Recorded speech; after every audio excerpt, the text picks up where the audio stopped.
ব্যৱসায়ী অশোক গোয়েলক দুৰ্বৃত্তই হত্যা কৰিছিল আৰু ক'ব গ'লে স্নেচিঙৰ কেছ হৈ এইটো তাত গুলিবিদ্ধ হৈ তেখেতে মৃত্যুবৰণ কৰিলে। আজি তেখেতৰ সন্তপ্ত পৰিয়ালক আহি পৰিয়ালক বুজ ল'লোঁ।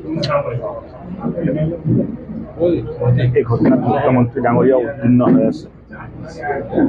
পৰিবাৰে মানসিক বহুত কষ্টত আছে। অশোক গোয়েলৰ মিছেছ কেঞ্চাৰ ৰোগত আক্ৰান্ত আৰু দিল্লী এমছত তেখেতৰ চিকিৎসা চলি আছে। বাইদেউজনীক চিকিৎসাত যি সহায় লাগে কৰাৰ আশ্বাসন মই দিছোঁ। দুজন ল'ৰা ছোৱালী সৰু হৈ আছে, পৰিয়ালৰ আৰ্থিক অৱস্থাও ভাল নহয়। কি সহায় কৰিব পাৰি চাওঁ। সামাজিকভাৱেও সমাজৰ মানুহখিনিয়ে উঠি আহিছে সহায় কৰাৰ কাৰণে। চৰকাৰৰ তৰফৰ পৰাও যিখিনি পাৰা যায় কৰিম আৰু এই ঘটনাৰ যিখিনি অভিযুক্ত আছিল বা কি আছিল তেখেতসকলকো ধৰাত পৰিছে। 2 এজন বাকী আছে, পুলিচে লাগি আছে। মই ভাবোঁ যে অতি শীঘ্ৰেই চলিব। বনাঞ্চল মুক্ত কৰিবই লাগিব। যিমান পৃথিৱীত মানুহৰ যিমান থকাৰ অধিকাৰ সমানে অধিকাৰ জীৱ জন্তুৰো আছে। আশা কৰিব পাৰি। আশা নহয়, হ'ব এইটো কাম। প্ৰয়োজন সাপেক্ষে চব কাম হ'ব। অসমত সভ্য আৰু অসভ্যৰ মাজত যুঁজ আৰম্ভ হৈছে আৰু নামনিত বেছিকৈ হৈ আছে।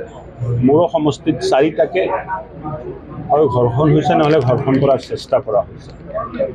চ' অসভ্য সমাজৰ লগত সভ্য সমাজৰ এই যুঁজটো চলি থাকিব আৰু ইয়াত সভ্য সমাজে একগোট হ'ব লাগিব। একতাৰে আমি এই অসভ্য সমাজৰ লগত যুঁজিব লাগিব। চেঞ্চাছ হ'লেতো ওলাব। মুছলিমৰ জনসংখ্যা কি হাৰত বাঢ়ি আছে। 2000ত চেঞ্চাছ হৈছিলে, তেতিয়া 35% আছিলে। তাৰপিছত বৃদ্ধিৰ হাৰ কিমান আছে এইটো চাই লওক। এজন মাতৃয়ে যদি মানে 6টা 8টাকে শিশু জন্ম দিয়ে, এজন মানুহে যদি 4টাকে বিয়া পাতে, এই জনসংখ্যা কেনেকৈ ৰোধ হ'ব পাৰে? মুখ্যমন্ত্ৰী ডাঙৰীয়া 40 কৈছে, হয়তো 42 ওলাব।